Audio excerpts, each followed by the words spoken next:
हिमाचल के भिन्न भिन्न रंगों से रूबरू कराते कार्यक्रम नमस्ते हिमाचल में मैं डिम्पल शर्मा आप सभी का स्वागत करती हूँ। हिमाचल विभिन्नता लिए हुए है। वो विभिन्नता यहाँ की भौगोलिक परिस्थितियों में नज़र आती है, यहाँ के कण कण में नज़र आती है। यहाँ कहा जाता है पग पग में बदले वाणी और 2 गज में बदले वाणी। ये कहावत केवल यहाँ की बोलियों पर ही नहीं है, यहाँ के लोक संगीत गायन शैली हर बात पर नज़र आती है और इसे एक रूपता देते हैं हमारे यहाँ के लोक कलाकार। आज हमारे साथ एक ऐसी ही शख्सियत हैं जिनके अंदर, जिनकी आवाज़ में हिमाचल की हर एक घाटी की आवाज़ गूंजती है। कार्यक्रम में हमारे साथ है राम प्रकाश जी। राम प्रकाश जी, आपका कार्यक्रम में बहुत बहुत स्वागत है। बहुत बहुत धन्यवाद मैम जी। राम प्रकाश जी, जिस तरह से आपका एक संगीतमय सफ़र रहा है, एक संगीत की जो दुनिया में आपने कदम रखा है, इसमें आप आगे बढ़ रहे हैं। इस संगीतमय सफ़र को हम आपसे जानें उससे पहले हम चाहेंगे कि आज इस जो माहौल को है वो संगीतमय कर दिया जाए आपकी आवाज़ के साथ। तो क्या कुछ सुनाने जा रहे हैं आप सबसे पहले हमें? जी मैम, सबसे पहले तो मैं सरस्वती वंदना सुनाने जा रहा हूँ जी। क्योंकि सरस्वती माँ ने हमें जहाँ तक पहुँचाया है। जी। तो उसके बाद मैं भजन भी बोलूँगा। जी।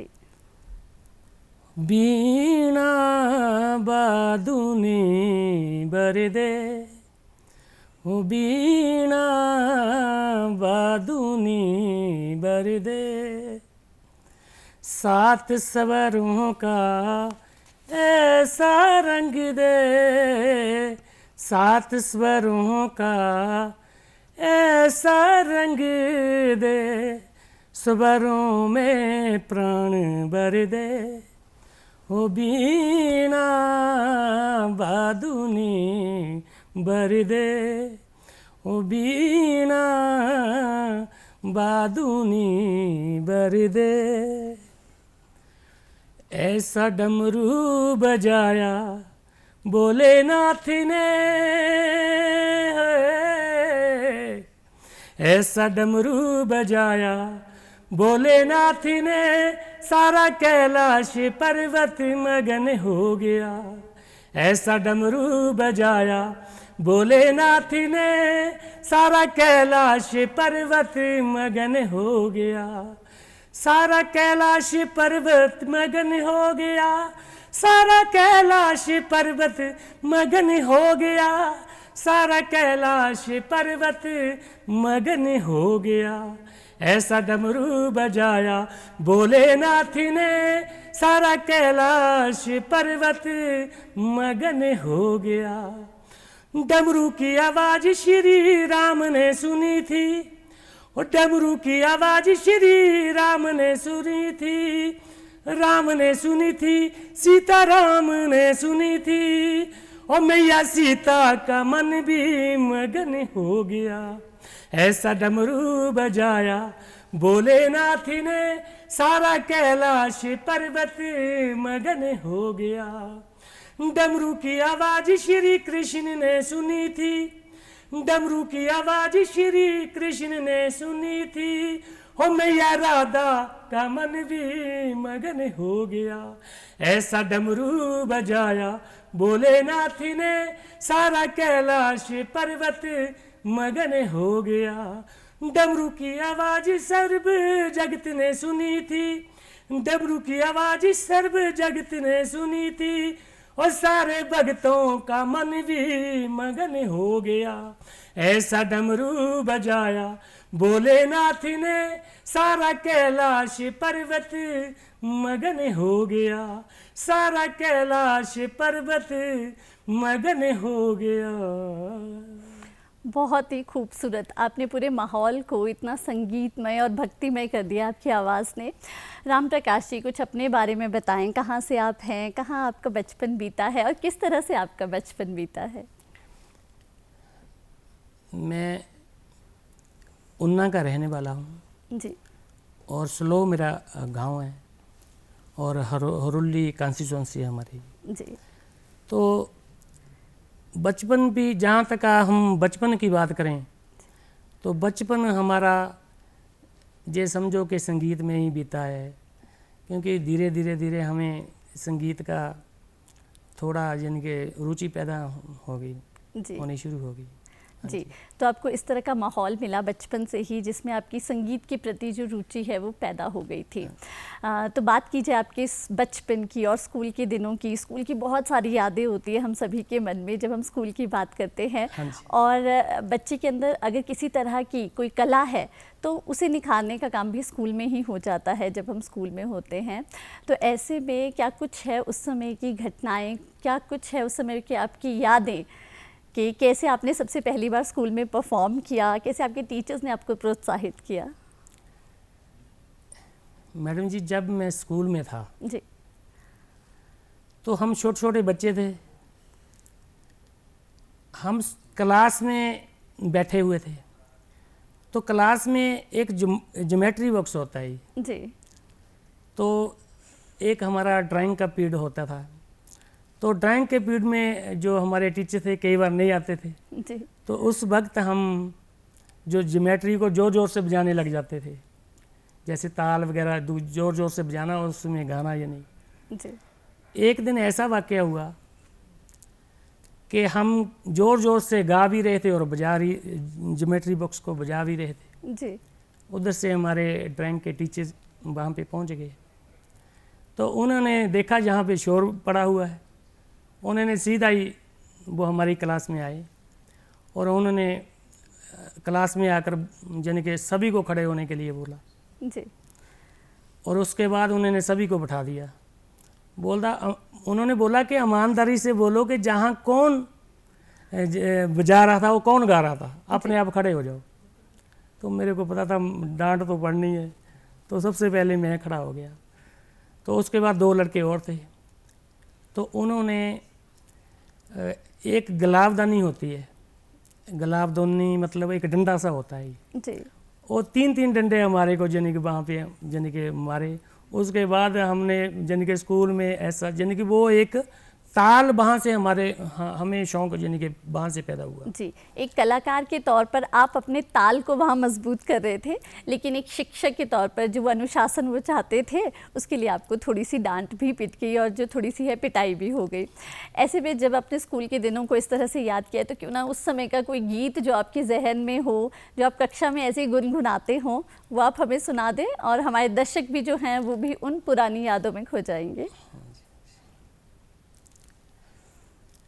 पानी कियां करी बरीना नूर पूरे दिया गटिया, पानी कियां करी बरीना नूर पूरे दिया गटिया,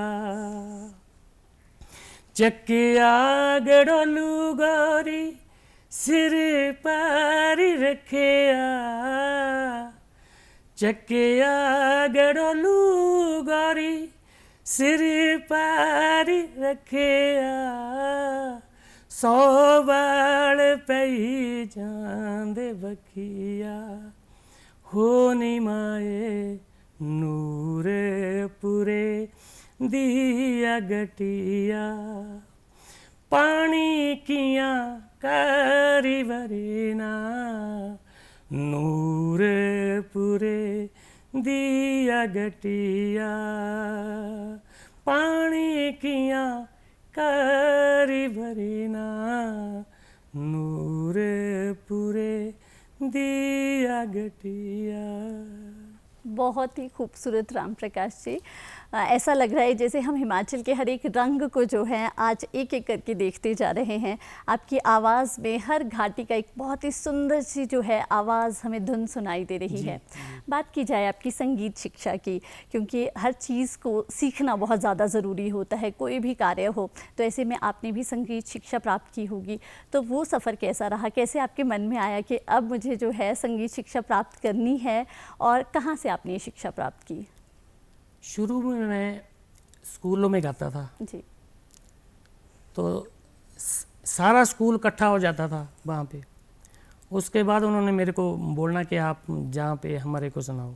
टीचर भी ऐसे बोलते थे मेरे को, तो थोड़ा थोड़ा लगाव होना शुरू हो गया। उस वक्त मुझे ये नहीं पता था कि संगीत में पढ़ाई भी होती है। किताबों का कोई नॉलेज नहीं था। एक बार हमारे एक धार्मिक स्थल है वहाँ पे उन्ना में, पीरनगा कहते हैं उसको ही। तो पीरनगा में वीरवार को वहाँ पे मेला लगता है, तो वहाँ कव्वाल वगैरह वहाँ पे आए हुए थे जी। तो एक रात में वहाँ पे चला गया। तो शौक़ था तो मेरे को था ही। तो उसके बाद मैं उन कव्वालों को सुनना शुरू किया, बहुत अच्छा गाते थे। 2 बजे तक मैं उनका कार्यक्रम जिनके सुनता रहा, कव्वालियाँ वगैरह सुनता रहा। उसके बाद उनका जिनके थोड़ा 5 मिनट का ब्रेक हुआ जी। वो वहाँ से स्टेज से उठकर चले गए और अनजाने में मैंने वहाँ पे जाके हारमोनियम पकड़ लिया। थोड़ा हारमोनियम बजा लेता था मैं, ज़्यादा नॉलेज नहीं था। जब मैंने हारमोनियम पकड़ा तो उधर से वो उस्ताद लोग थे, वो भी आ पहुँचे।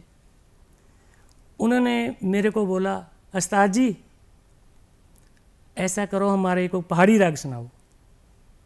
मैंने बोला सर पहाड़ी राग? बोले हाँ पहाड़ी राग सुनाओ। मैं कहा सर उसका तो मेरे को नॉलेज नहीं है। जब हमारे को नॉलेज नहीं तो मैं वहाँ पे कैसे बजाता। उन्होंने ऐसा जब मेरे को बोला, मतलब उन्होंने मजाक किया, नहीं आप पहाड़ी, आपने हारमोनियम पकड़ा, आप पहाड़ी राग बनाओ और गाओ। तो मैंने बोला सर मेरे को नहीं आता है। तो वहाँ से मैंने यानी कि ये शिक्षा ली, क्योंकि उन्होंने मेरे को ये बात बोली कि आज के बाद हम आपको एक शिक्षा दे रहे हैं, अगर अपने को आता नहीं होगा ना, अपने को कुछ नहीं आता होगा जी। तो अपने से अगर ऊपर कोई बैठा हुआ है तो आपने किसी भी साज को नहीं पकड़ना है। तो मैंने वहाँ पे कान पकड़े, मैंने कहा कि आज के बाद मैं कुछ बनूंगा, उसके बाद ऐसे मंचों पे जाऊंगा। जी। जी तो एक शिक्षा आपको वहाँ पर जब आप मेले में गए तो आपको एक शिक्षा मिली कि आपको कुछ सीखना है। उनके द्वारा आपको एक शिक्षा दी गई कि साज को तभी हाथ लगाना जब आप कुछ सीख जाओ, और आपके मन में एक दृढ़ निश्चय हो गया कि आपको अब सीखना है। तो ऐसे में सीखने के लिए आप कहाँ गए और किसने आपको प्रेरित किया? सीखने के लिए मैं नंगल एक अकेडमी थी ललित कला केंद्र जी। तो उसके बारे में मेरे को बताया कि वहाँ पे जो टीचर हैं बहुत अच्छे हैं। उनका नाम था ओम प्रकाश शर्मा जी। यानी मेरे जो गुरु ओम प्रकाश शर्मा जी। तो मैं पहली बार उनके पास गया। वहाँ पर भी एक थोड़ा सा वाकया घटा जी। जब मैं वहाँ पे पहुँचा तो उनको प्रणाम किया मैंने।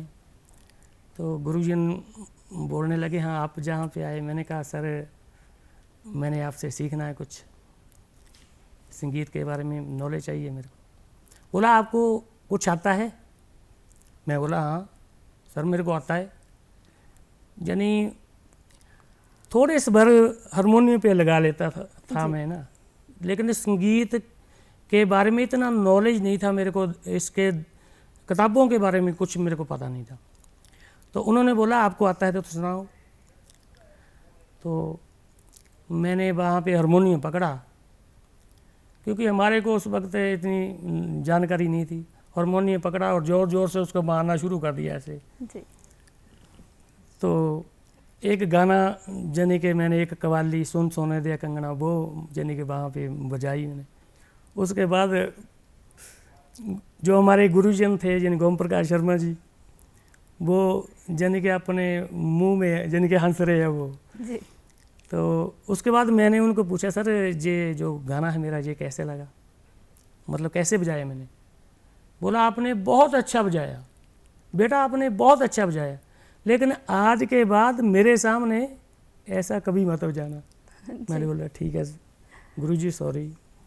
तो उसके बाद उन्होंने मेरे को वहाँ पे सिखाना शुरू किया। जी। तो आपने फिर अपने गुरुजी से सीखना शुरू किया। हम आपसे और भी बहुत कुछ बात करना चाहते हैं, परंतु आपने कव्वाली की बात की, ऐसे में हम वो कव्वाली आपसे ना सुने तो ये भी ठीक नहीं होगा और आपकी मधुर आवाज़ का हम आनंद नहीं ले पाएंगे। तो ऐसे में हम चाहेंगे पहले आप वो कव्वाली सुनाएं, फिर हम आपसे बातचीत का सिलसिला जारी रखें। जी। मैं दो नैन नैना दी करन गुलामी है जारो हथ बिच कांसा फड़ के नैन लड़े जद नाल पुनन दे हो जारो सस्सी मर गई सड़ के नैना पिछे शाह मसूर ने बाजी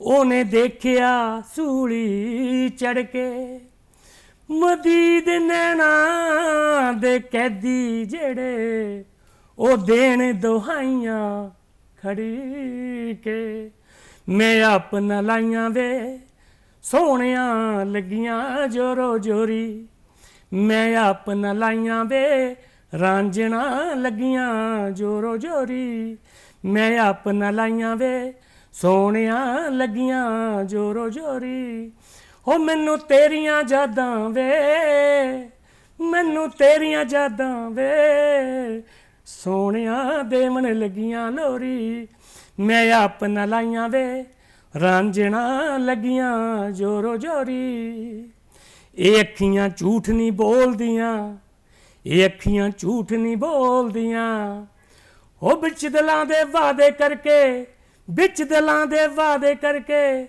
ओ सज्जना दे नाल वादे करके ए बिच दिलां दे टोलदियां मैं अपना लाइयां वे सोहणिया लगियां जोरो जोरी मैं अपना लाइयां वे सोहणिया लगियां जोरो जोरी। बहुत ही खूबसूरत। और मुझे लगता है आपके जो गुरुजी हैं वो उस समय बहुत प्रभावित हुए होंगे। एक गुरु की नज़र जो होती है बहुत पारखी होती है, बहुत सारी चीज़ें वो है देख लेते हैं। राम प्रकाश जी, बात की जाए उस समय की जब आप अपने गुरुजी के पास गए और उन्होंने आपको कहा कि ठीक है वो आपको तालीम देने वाले हैं, ऐसे में सबसे पहला राग क्या था जो आपने उनसे सीखा, जो उन्होंने आपको सिखाया? सबसे पहला जो राग था उन्होंने जमन राग से मेरे को शुरू करवाया जी। तो जमन ऐसा राग है, जमन राग की जो उत्पत्ति है जी। वो कल्याण ठाट से शुरू हुई। तो कल्याण ठाट के बारे में उन्होंने, जमन राग के बारे में मेरे को उन्होंने बताया जी। तो पहले उन्होंने अवरोह अवरोह के बारे में बताया जी। आपने यमन राग के बारे में बताया, तो पहले तो हमें थोड़ा सा आप ये हमें सुनाएं, उसके बाद हम थोड़ा सा इसके बारे में और जानना चाहेंगे कि आखिर आपने बहुत सारे शब्दों का यहाँ प्रयोग किया है, यमन राग, ठाठ और भी आरोह विरोह, इसके बारे में भी हम थोड़ा जानना चाहेंगे। तो थोड़ा सा आप हमें राग सुनाएं। इसका अवरोह अवरोह सबसे पहले सुनाता जी। हूं। सा सा नी द प म ग रे सा सा रे ग म प द नी सा सा नी द प म ग रे सा। इसकी पकड़ है जी। नी रे ग रे नी रे सा नी रे ग म प म ग रे नी रे सा। अरि अरि आली पिया बिन अरि अरि आली पिया बिन सखी जब से पिया पर देश गवन किनो रतिया गिटत मोहे तारे गिन गिन अरि अरि आली पिया बिन अरि अरि आली पिया बिन नीरे गे नीरे सा। बहुत ही खूबसूरत। अब राम प्रकाश जी, अब आप हमें इसके बारे में थोड़ा बताएं कि किस तरह से इसमें जो राग हैं इनमें ठाठ अवरोह विरोह का कार्य रहता है, किस तरह से ये सारी चीज़ें जो है आपस में जुड़कर इतनी खूबसूरत तान जो है वो देती है। ठाठ जो होता है मैडम जी, ठाठ राग का मुख्य होता है जी। हमारे शास्त्रीय संगीत में। मुख्य 10 ठाठ माने गए हैं। अगर आप बोलो तो उनको मैं बोल के भी बता देता जी हूँ। बिल्कुल। हमारे शास्त्रीय संगीत में जो 10 ठाठ हैं उनके मुख्य जो नाम है, इनसे ही बाकी सभी राग पैदा हुए हैं। जी सभी राग मतलब सैकड़ों राग हैं।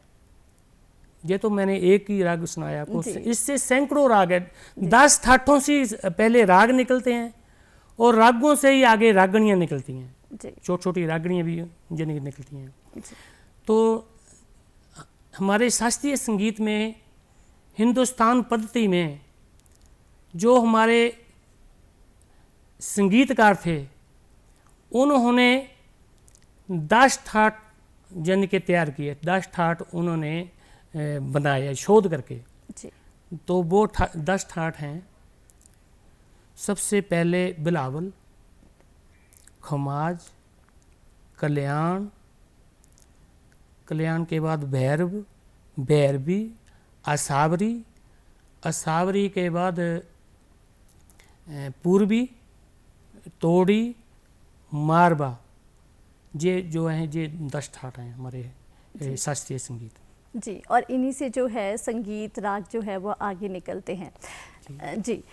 तो बात की जाए आपकी जो अपने संगीत का जो सफ़र है, आपने अपनी शिक्षा प्राप्त की और शिक्षा प्राप्त करने के लिए जो है आप चंडीगढ़ यूनिवर्सिटी भी गए। तो उस समय का भी आप अनुभव हमारे साथ साझा करें कि किस तरह से आपके जो है 2 साल वहाँ बीते, क्या कुछ सीखने का मौका आपको वहाँ मिला? वहाँ से मेरे को बहुत कुछ सीखने को मिला। यानी उस वहाँ पे मेरे संगीत का बेस बना। तो बेस में मैंने कई राग यानी कि अपने गुरुजी से सीखे, क्योंकि उनको मैं कोटि कोटि प्रणाम करता हूँ। तो उन्होंने काफ़ी नॉलेज यानी कि मेरे को करवाया। उसके बाद कहते हैं कि एक होता पढ़ना, एक पंजाबी में हम बोलते हैं उसको करना। यानी कि पढ़ने के साथ साथ आदमी को करना भी बहुत ज़रूरी है। जी। तो हमारे ओम प्रकाश शर्मा जो, वो तो हमारे गुरु थे। उसके अलावा भी यानी कि और भी कई गुरुजनों के पास मैं गया हूँ जिनसे मैंने बहुत कुछ सीखा है। जी। वो उनका नाम भी मैं आपको शेयर करके बता देता हूँ। जी। तो वो है मास्टर गुरदास राम जी। उन्होंने मेरे को बहुत कुछ सिखाया, क्योंकि वो जब भजन गाते थे, शुरू में हम छोटे छोटे थे, तो उनके भजनों को हम जब सुनते थे, धीरे धीरे हम भी गुनगुनाते थे वहाँ पे। तो हम वो जब वो भजन गाते थे, हम उनके पीछे भी गाने लगे और धीरे धीरे हम उन भजनों को गुनगुनाने लगे। और उनकी बदौलत आज मैं जहाँ पे आपके सामने बैठा हूँ। जी। ये भी एक काम। जी मैम। जी। आपने अपने गुरुजी की बात की है, तो ऐसे में अपने बचपन को याद करते हुए, उन पुराने दिनों को याद करते हुए कुछ मधुर सा संगीत हो जाए जो एक कहते हैं ना कि बचपन की झलक दिखला जाए, कुछ हल्का फुल्का सा, कुछ सुंदर सा। जी। एक पंजाबी सुनाऊं? जी। हुमाया तेरे देखण नो चुक चरखा गली दे विच डावा, दे माया तेरे देखण नो चुक चरखा गली दे विच डावा, दे माया तेरे देखण नो, दे माया तेरे देखण नो चुक चरखा गली दे विच डावा, वे माया तेरे देखण नो। हो चरखे दी कुकर दे ओले, चरखे दी कुकर दे ओले, ओ जाद तेरी दा पपीहा बोले, जाद तेरी दा पपीहा बोले, पपीहा बोले, पपीहा बोले।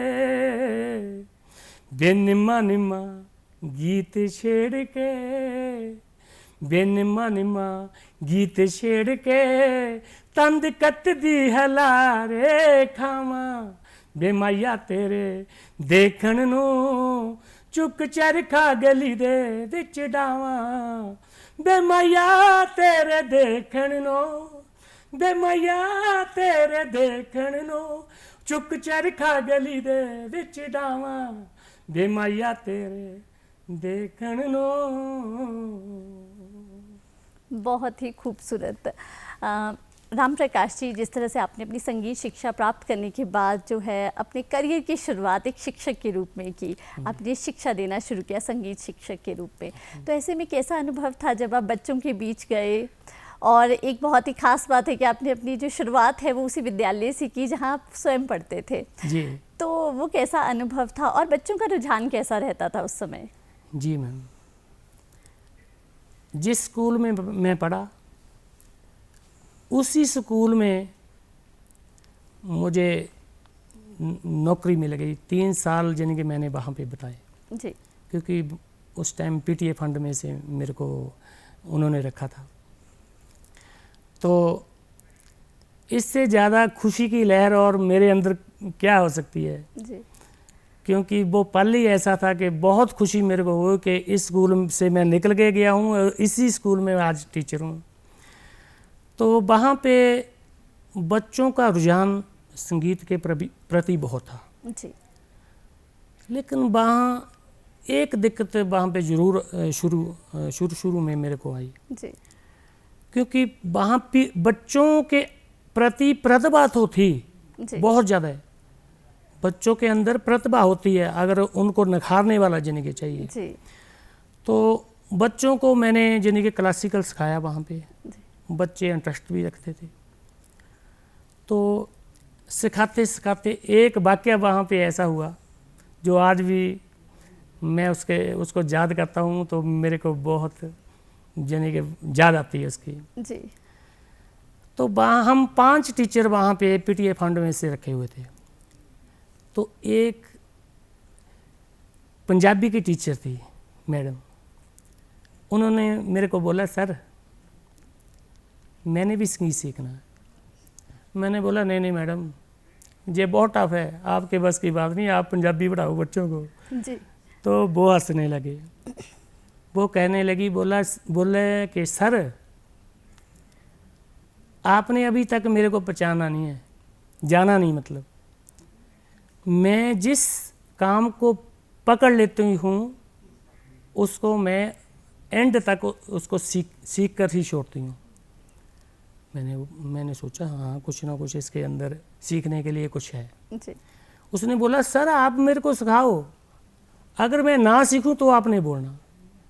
तो उनको मैंने पहले एक राग बताया, पहले रोब इसका बताया राग का, तो मालकुंस राग था वो, उसके बारे में मैंने बोला राग भी नहीं थी वो रागनी है जी। क्योंकि एक राग होता है एक रागनी होती है। राग वो होता है जो 7 स्वरों का होता है, रागनी वो होती है जो 5 स्वरों की होती है जी। तो एक रागनी मालकुंस के उसमें मैंने उसको बतानी शुरू की। मैंने जैसे उसको बताना शुरू किया उसने यानी कि बहुत जल्दी 1 महीने के अंदर उसने ये राग भी पूरा कर लिया और उसकी उंगलियां भी बहुत जनी चलने लगी। मैं समझ में पड़ गया। मैंने बोला इसने तो मेरे को खाली कर देना अगर 1 साल तक ये सीखती रही मेरे से जी। सीखते रहे मैडम। तो उसके बाद मुझे वहाँ से एक चीज़ वहाँ से मैंने पकड़ी, मुझे भी शिक्षा मिली और मैं दर्शकों को भी ये बताना चाहता हूँ कि जिस काम को एक बार पकड़ लें उसको छोड़ना नहीं चाहिए। संगीत देखने में तो बहुत ज़्यादा टफ है भी टफ है, लेकिन जो भी इसमें इसके बीच में जाकर घुस गया इसका जिसने भी इसको ध्यान किया इसका उसके लिए कोई मुश्किल नहीं है जी। तो ये बहुत ज़रूरी है कि हम लगन के साथ जो है इसे सीखते जाएं। यहाँ हम अपने दर्शकों को बताना चाहेंगे कि अब आप डीडी हिमाचल के कार्यक्रमों का आनंद सोशल मीडिया प्लेटफॉर्म पर भी ले सकते हैं। इसके लिए आप हमें फॉलो कर सकते हैं हमारे यूट्यूब चैनल पर, फेसबुक पर, इंस्टाग्राम पर और एक्स हैंडल पर।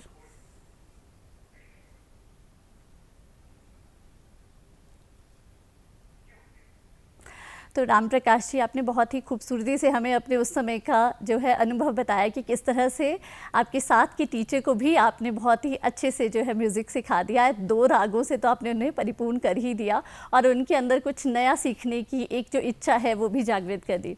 ऐसे में हम यहाँ पर आपसे कुछ तो सुनना चाहेंगे, क्योंकि बातचीत तो आपसे चलती रहेगी, परंतु आपके जो मधुर गीत है ये हमें कहीं ना कहीं खींच रहे हैं और हम चाहते हैं कि इसका आनंद हमारे दर्शक भी लेते रहें।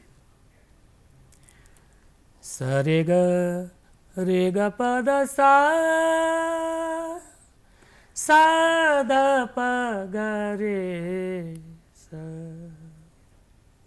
सा रे ग प द सा, सा द प ग रे सा।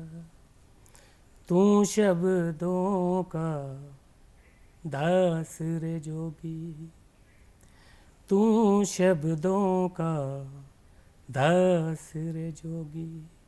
तेरा क्या क्या, तेरा क्या विश्वास रे जोगी, तू शब्दों का दास रे जोगी, तू शब्दों का दास रे जोगी।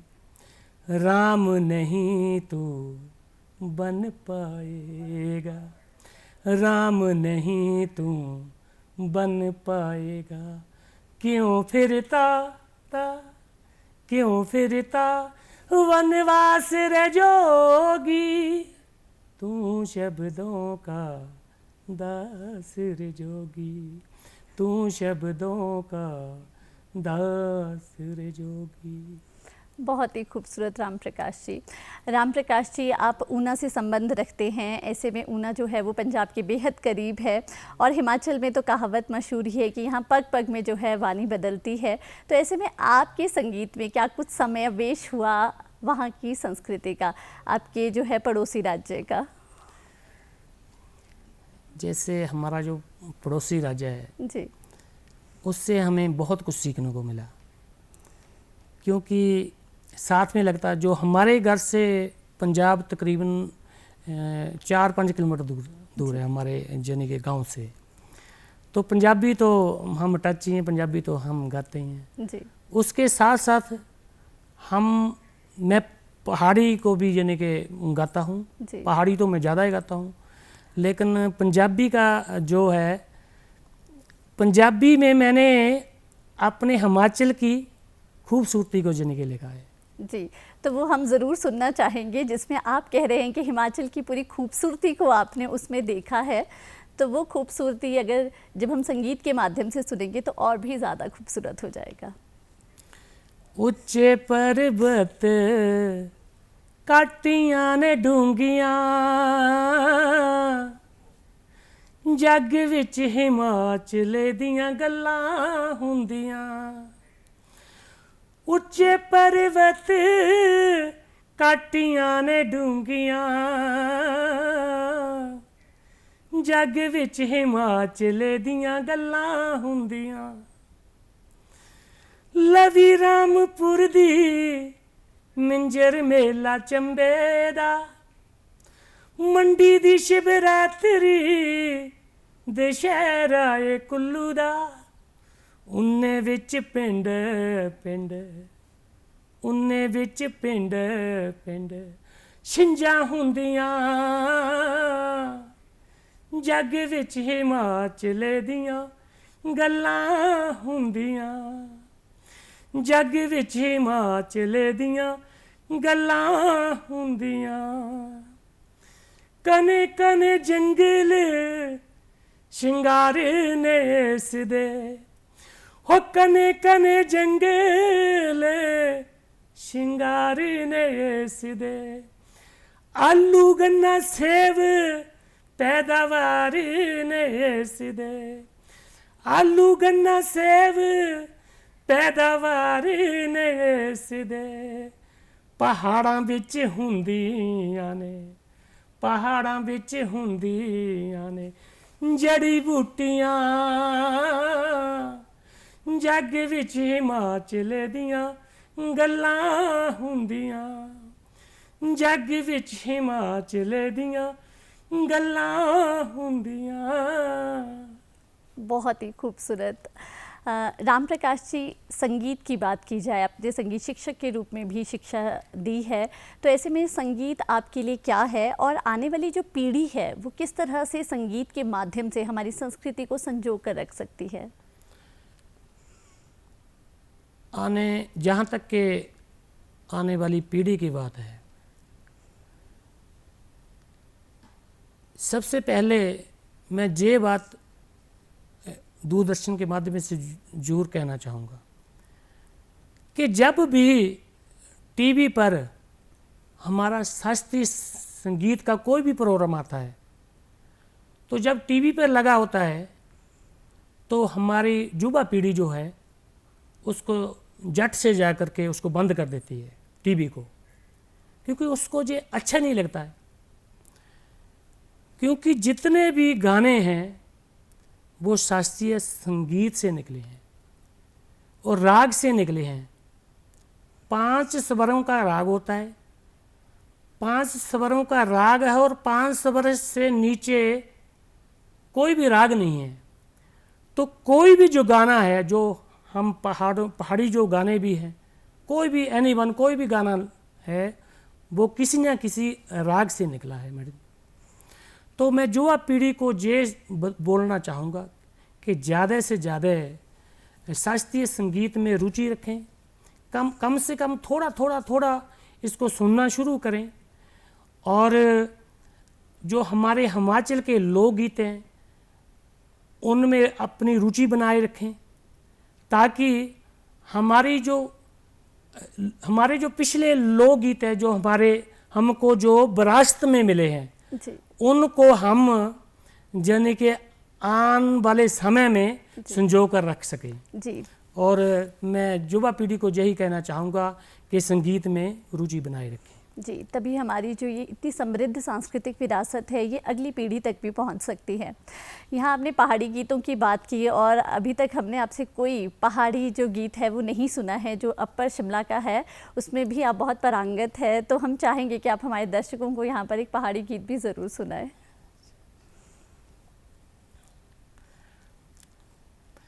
तेरा मेरा प्यार नियरिए बचपन हो, तेरा मेरा प्यार नियरिए बचपन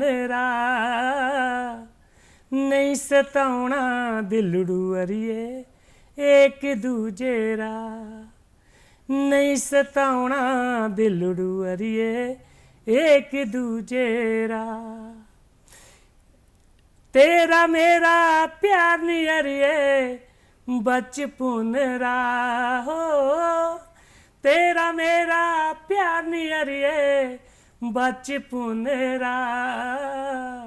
नहीं सताउना दिलड़ू अरिए एक दूजे रा, नहीं सताउना दिलड़ू अरिए एक दूजे रा। बहुत ही खूबसूरत राम प्रकाश जी, आपने बहुत ही खूबसूरत जो है ये गीत सुनाया। बात की जाए रागों की तो आप बहुत सारे रागों के बारे में आपने बताया। वर्तमान में हम अगर बात करें कि कितने राग जो हैं वो आप जानते हैं, तो उसके बारे में भी थोड़ा सा हमें बताएं कि इस समय तक आप क्या कुछ सीख चुके हैं। समय का अभाव होने के कारण जी। एक जिन्हीं के रागणी है, इसको मालकुंस राग है जी। तो मालकुंस जो राग है 5 स्वर का जो राग है, स ग म द नि सा, सा नि द म ग स नि स ध नि स ग म, स ग म द नि सा नि द म ग स नि सा ध नि स ग म।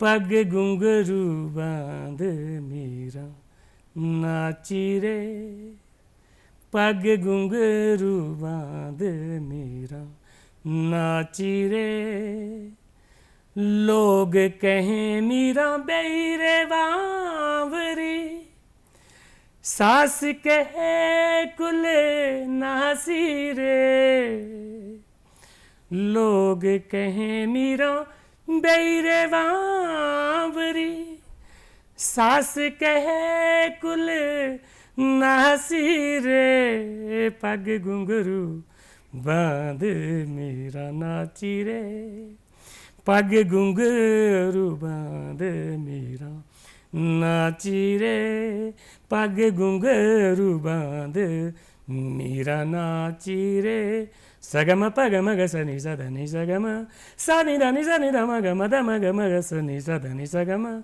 सगम पग मग सनि सधनि सगम। बहुत ही खूबसूरत ये आपने हमें राग सुनाया। बात की जाए आपकी जगह जगह की परफॉर्मेंसेस की, आप बहुत जगह जो है अपनी परफॉर्मेंस देते रहते हैं, इतनी खूबसूरत गीत जो है आप जगह जगह पहुंचा रहे हैं। क्या कुछ अनुभव रहता है उन परफॉर्मेंसेस का जब आपको जगह जगह अलग अलग जगह के मेलों में अलग अलग जगह जाने का मौका मिलता है, वहाँ से बहुत कुछ सीखने को मिलता है और बहुत कुछ आप वहाँ पर देकर भी आते हैं, तो उस अनुभव को भी हमारे साथ साझा करें। मेलों, अंतर्राष्ट्रीय मेलों, राष्ट्रीय मेलों में मैं जाता हूँ, तो वहाँ का एक बार का वाक़या है कि सभी कलाकार, क्योंकि आल हिमाचल के कलाकार वहाँ पे आते हैं, तो सभी कलाकार अपनी परफॉर्मेंस दे रहे थे। मैं घर में रियाज कर रहा था कि 4-5 जो लोकगीत है इनको मैं वहाँ पे पेश करूँगा, 1 या 2 को मैं पेश करूँगा। और लास्ट समय में मैं उनकी तैयारी घर से ही करके गया था। तो वहाँ पे यानी लास्ट कोई आधे घंटे की बात है, मेरा नंबर अभी आना था। तो जो गीत मैंने गाने थे मेरे से कोई आगे आ गया और उसने वो गा दिया जी। मैंने बोला चलो 4 तो सेफ है। उसके बाद एक और जने के कलाकार भाई आया, उसने भी वो गा दिया। ऐसे ऐसे 10 कलाकारों में से 5 ने जो मैंने गाने तैयार किए थे लोकगीत हिमाचल के, वो सारे के सारे गा दिए उन्होंने। तो मैंने सोचा अब मैं क्या करूं, तो मैंने बोला हिमाचल के लोकगीतों को अब छोड़ो, क्यों ना मैं जहाँ पे पंजाबी टच करके देखता हूँ। तो वहाँ पे मैंने यानी कि पंजाबी यानी कि गाना गाया जी। और जब पंजाबी गाना गाया तो वो जब मैं पहाड़ी गाना गाता हूँ वो उस गाने को यानी कि लोगों ने बहुत सराहा जी। उसकी रिकॉर्डिंग थी। हाँ जी जी। तो जो कलाकार होते हैं उनके पास कोई ना कोई ऑप्शन ज़रूर रहती है, जैसे आप भी तैयार थे, क्योंकि जो हमारी कला है वो कहीं भी हमें पीछे नहीं छोड़ती है, किसी भी मौके पर हमें जो है वो हराती नहीं है। क्या कुछ कहना चाहेंगे आप उन बच्चों को जो इस क्षेत्र में आगे आना चाहते हैं, संगीत के क्षेत्र में विशेष तौर पर? बच्चों को मैं यही कहना चाहता हूँ कि आप संगीत में रुचि को बनाए रखें, कि जब कोई गाना गुनगुना रहा है या टीवी में आ रहा है उसको आप अच्छे से सुनें, क्योंकि हमारे जो हिमाचल की जो संस्कृति है बहुत बढ़िया, यानी कि उसमें जो लोकगीत गाए गए हैं बहुत मिठास है हमारे हिमाचल के लोकगीतों में भी जी। तो उन लोकगीतों को सुनें और अपनी रुचि को बनाए रखें। और बच्चे अगर ये समझते हैं कि संगीत मुश्किल है, तो अगर आप धीरे धीरे इसमें इंटरेस्ट रखेंगे तो आपको कोई यानी कि मुश्किल नहीं होगी जी। राम प्रकाश जी, आज आप कार्यक्रम में आए इसके लिए आपका बहुत बहुत धन्यवाद और बहुत सारी शुभकामनाएं हैं हमारी आपके लिए, आपके भविष्य के लिए। आज कार्यक्रम में बस इतना ही। एक नए मेहमान के साथ फिर होगी आपसे मुलाकात और यहाँ छोड़े जा रहे हैं हम आपको राम प्रकाश जी की मधुर आवाज़ के साथ। राम प्रकाश जी, कोई एक मधुर सा गीत हो जाए। कपड़े दो माँ शम शम रोमा कुंजुआ,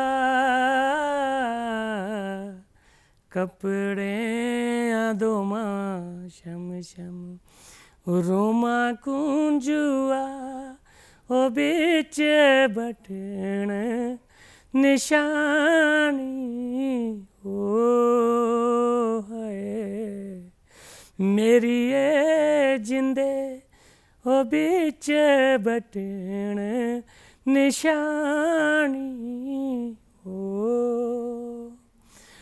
वटना दा गम ना तू करया चंचलो हो बटना दा गम ना तू करया चंचलो चंबे चांदी बथेरा हो